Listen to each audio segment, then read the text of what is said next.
Hello and thanks for joining me.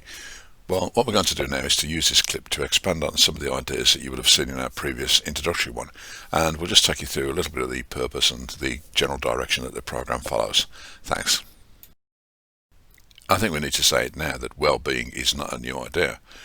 What has, I think, happened is an increase in understanding of how general well-being increases performance across a number of areas, a number of dimensions of our lives, and how sometimes we can take a look at one of those dimensions where things aren't going too well. If we can do something to fix that, then we'll not only see an improvement there, but we'll also see an improvement across that person's life, be it their family life, their social life, their learning journey, employment. We're going to see a rise in performance. It's been almost industrialised over the recent past, and you can see what's happened here. When I just typed well-being into Google, that happened. 351 million results in just over half a second.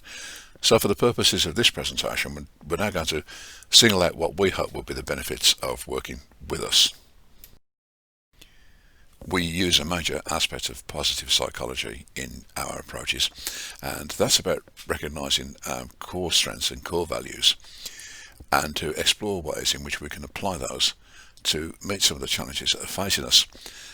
It's also fair to say that we need to acknowledge that some of the stuff that is challenging us, some of the negative events, yes, they're there, they're real, they're part of our day-to-day encounters, and we can use our strengths, our core values, as a way of negating their impact and navigating our way over, through, around or under them.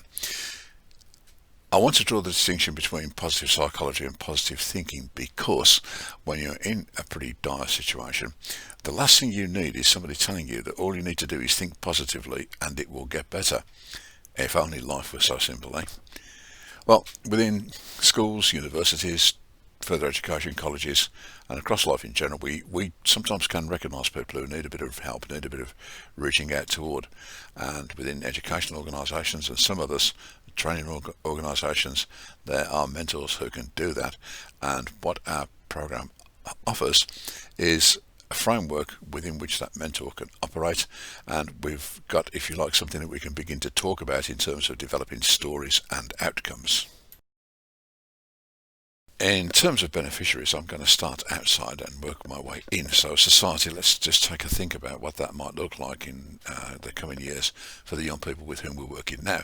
And I think we can say it's going to be in a state of accelerated change brought about not only by the current COVID pandemic, but also some of the issues surrounding how economies are going to work, how people are going to live and work alongside each other, and also some of the effects and impacts of climate change.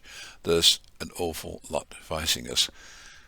In front of us, we've got tomorrow's engineers, the caregivers, the makers and shapers, the thinkers and creatives and artists. They're there with us now, and by reaching out to them and developing a strong sense of ethical purpose for them, we are, I think, enabling a better chance for society to evolve in a more positive, caring and productive way.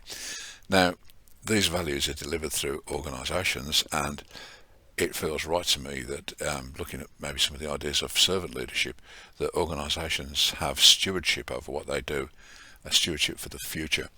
And if we have organisations that are able to articulate this and take action that suggests that that's the direction of travel they're in, it feels to me that their organisational reputation is going to soar, and it's going to have a meaningfulness not only internally but externally.